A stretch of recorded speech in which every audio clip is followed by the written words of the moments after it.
This is the E6 Max, and this represents another fundamental shift in the under $100 range as the venerable Rockchip 3566 is now facing a challenger in the all-winner A527. And we're going to see a lot of these devices come out this year, but this is the first one here. And we have an unboxing and first look at the Game MT E6 Max. Will this Steamdeck Mini Junior, which we've seen with a 3326 and with a 3566, will this be the first under $100 budget handheld that can kind of play some PS2 and GameCube? Stay tuned.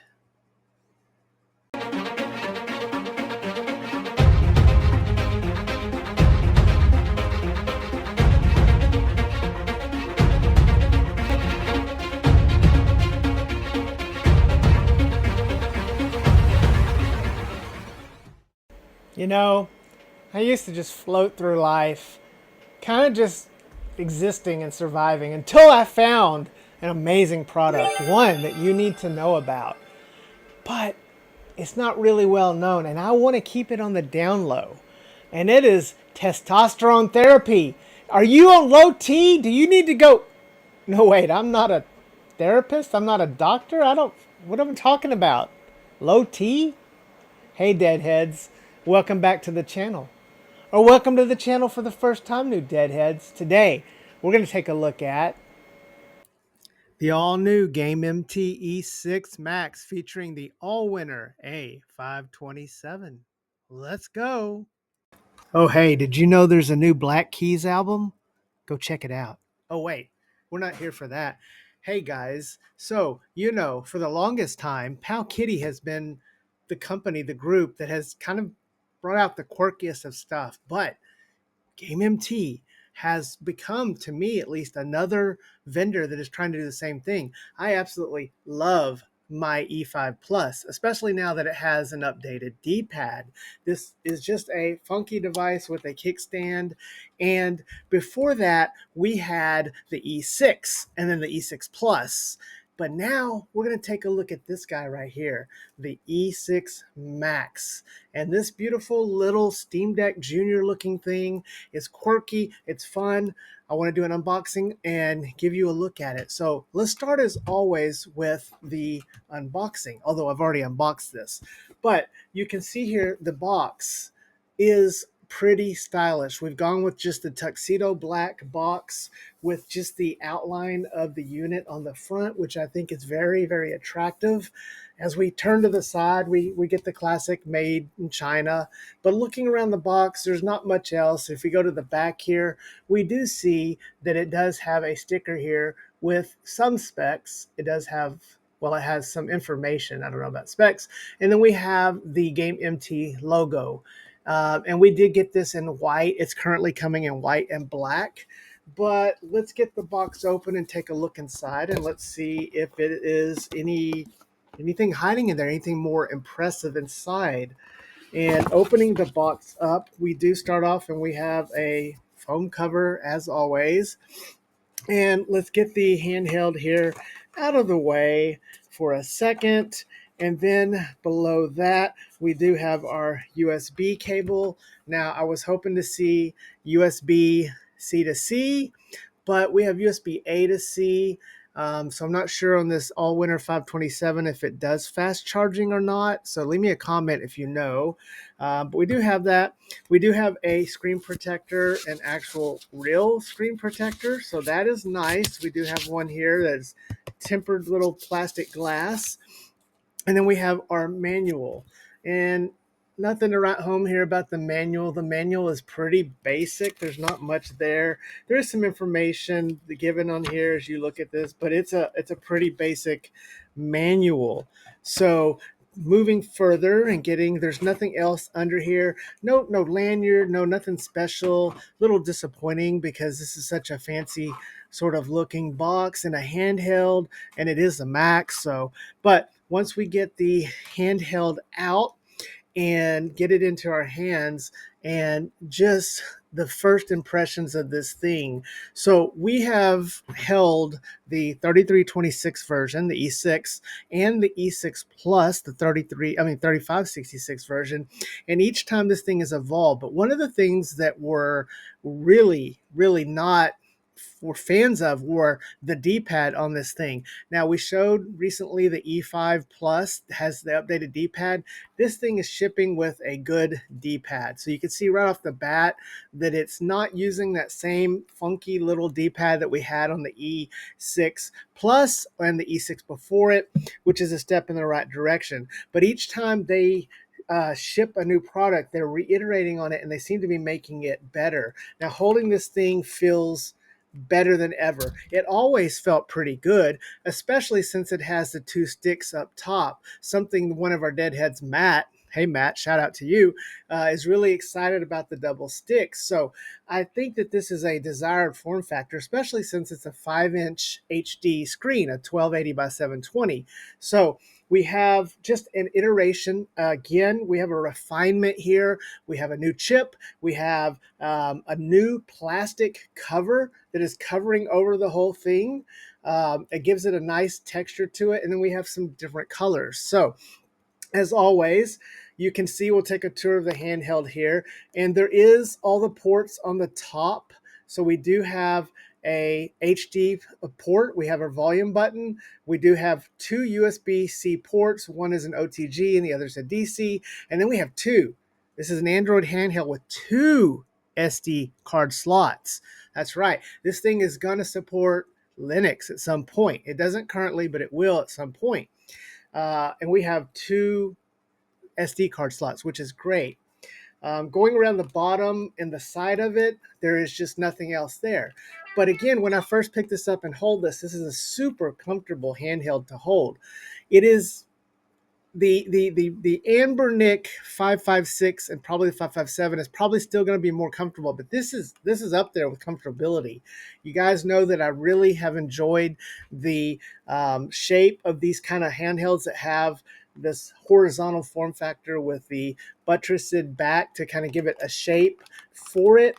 And so this one as well is just really good and comfortable and nice to hold. There's a lot of nice little textures on here. This little see-through plate lets you see some little design choices made under there. And I think the white looks fantastic, although this also comes in black. Now, let's check out the hardware and let's look at the buttons. And the buttons, oh, these buttons are nice. They're so nice. The buttons are like micro switch buttons, and they're so quiet. They just really have barely any sound to them at all. As I press it, it's not making any sound. Very little travel distance, but they feel good. They're springy. They're not mushy, and they're very quiet. So these are refined, really great buttons. They remind me of the buttons on the Unicorn, and I really like those buttons as well. So if you've tried a Unicorn and hated those buttons, you're probably not going to be a fan of these buttons. Now, moving up to the sticks, we do have the sticks in that top aligned position. I think the old man would like that because he likes them lined up. So that is another thing. I like that we have the white sticks on here. I think it looks really nice on it for that. And then this D-pad. So let's try this D-pad out. And the D-pad is the same D-pad we just saw on the E5 Plus. So I like this D-pad. It's Sega style D-pad. It feels good. It's got a good pivot to it. It's a little clicky, a little bit loud, but I like it and it seems to work well. Moving down, we do have a start and select button, and then we have a function button, or maybe home button, or M. It's got an M, so a menu button. So none of that weird KT stuff that we have on the E5 Plus. Again, there's a lot of quirkiness going on with this company, but if you look here, their two most recent handhelds, these are different, guys. These are just different handhelds that have a little bit different, and in a sea of 3.5-inch verticals that we're all sick of, it's nice to see something different here. Hey guys, Dead Fred here. Sorry to interrupt the video, but I wanted to take a moment and share with you this awesome cover for our Miyoo Flip. Have you tried the Miyoo Flip? Now, some of you are getting broken hinges, but for those of you who are not, like me, I've had 3 of these and none of them have broke. This is a silicone cover that just really makes you better. It adds a little lanyard. It's really awesome. It was sent to us by our friends at AliExpress. I wanted to just kind of show this off. You can use my coupon codes in the description to save more, but this is a nice little thing you can add to your Miyoo Flip. Hopefully the manufacturing will get better. Again, I've had 3 of these with no issues, but I've seen that some of you all have had issues, so yeah, it's a real thing. But if you get a good one, hey, you might want to check out this silicone cover, which I think adds a lot of value to your Miyoo Flip. Anyways, guys, as always, thanks for checking out the channel. Back to the show. So, the shoulder buttons are pretty nice as well. I wasn't sure if I was going to like them, but they're clicky and a little loud. So you're not going to get away with having that quietness of them, but they've got a good feel to them. They seem good, and this is just a really nice delivered handheld. It feels good to hold. It's got a nice texture to it with this plastic sheath around it, and we're talking about a handheld that's $80. Starting out at $80, and with sales later on this stuff, minus the tariffs, we're looking at just an amazing handheld that can do that.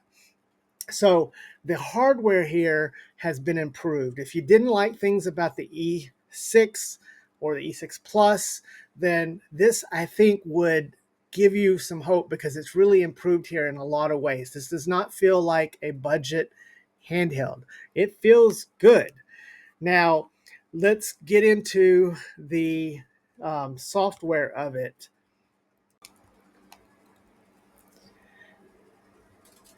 And booting this thing up, it currently ships with Android 13. Now, the version that it shipped with is a somewhat very locked down version that I didn't like. But thankfully, the developer has released a clean version of it that is just Android 13 without all the pre-installed apps.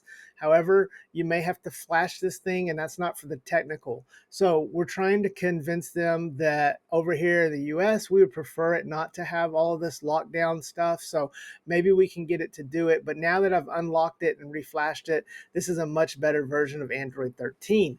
But it's just very naked and basic. You have to set it up. And one of the things we know about Android, especially for those of you who are just starting out with emulation, is that it takes a lot of work to set it up. So this is by no means going to ship plug and play, or rather I should say what they do ship plug and play is not very good. So once I got the firmware flashed and got this to just a basic naked Android 13, then I was able to set this thing up and get Emulation Station in it like I always do. So this is not an Android tutorial or guide or anything like that.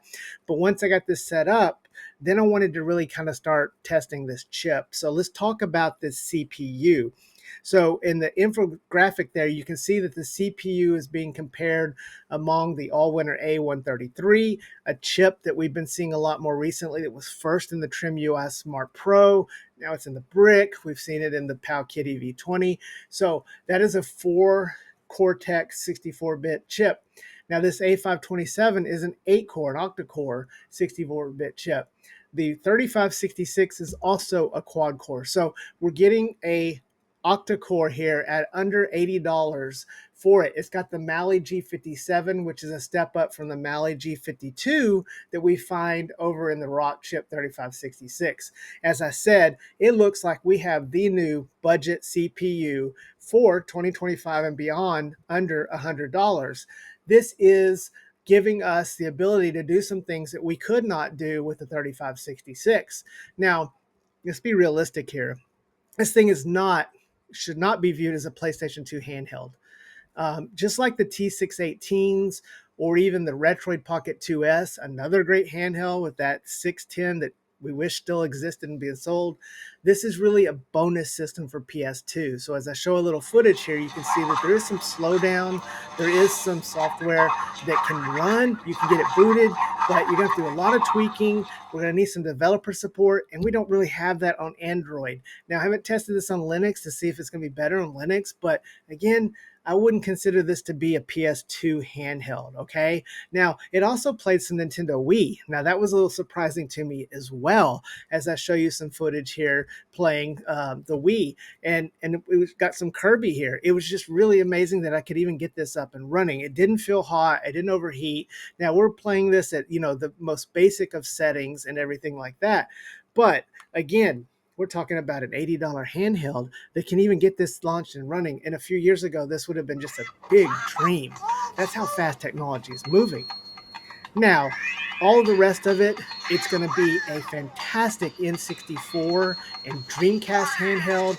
If you are finally waiting for one that is super reliable as far as emulation can go, we finally have that. This is going to play PSP really well. It's going to play Dreamcast really well, and it's going to play N64 really well. And so we finally have a very good, solid, under $80 option for those systems. So that's why I'm very excited about this. And also the fact that we have some more handhelds that are going to be shipping with this same CPU. This is just the first. So again, hopefully we'll get a lot of custom firmware. Hopefully Gamma will get a hold of this. I think the developer sent Gamma or is going to send Gamma one of these. Now, right now, these are hard to get a hold of. I was able to get one direct from the developer. I purchased this. They didn't send it to me. I did purchase this, but they are trying to ramp up production. And with the tariffs and everything going on, who knows what's going to happen with it. But let's wrap this video up and talk about this. Again, this is just a refined, better version of what we've seen over the last year and a half from this company with the E6 line. It is improved in every kind of way. It has a better D-pad, has better buttons. It's got a nice texture to it. It's got a nice look to it. The shoulder buttons are great. It's got an improved CPU, a new CPU, and it's got support coming for it, and they've open sourced it. So they're not keeping it locked down. Thankfully, like I said, they provided a bare version of Android for those that want to have it that way. So again, I do have some criticisms about this. The CPU is going to be oversold. I don't want you guys to think that this is the amazing CPU because it's really a price or performance thing. It's amazing in that aspect, but this is not touching Odin or anything like that. So just understand what we're getting into here. So, I've enjoyed it. I've really liked it so far. I think it's been a great start. I'm looking forward to the other handhelds coming out very soon with this CPU, including a new company, Helligally, Hero Legend Game Ally, that have a handheld called the Pi coming out on a 4-inch screen using the high-res 4-inch 960 by 720 screen we've seen in Ambernick handhelds. So, and I imagine we might even see Ambernick use this. This may be Ambernick's budget handheld. I don't know. Anyways, guys, we'll do some more on this in the future, but I wanted to do this unboxing and first look at this and let you guys know that so far, good start. Hopefully you can get a hold of one. They're very difficult to get a hold of right now. Check my links for the store where you can buy this and codes. Anyways, remember to hug your loved ones and love your hugged ones because tomorrow is never promised. We'll see you again next time, Deadheads. Dead Fred out.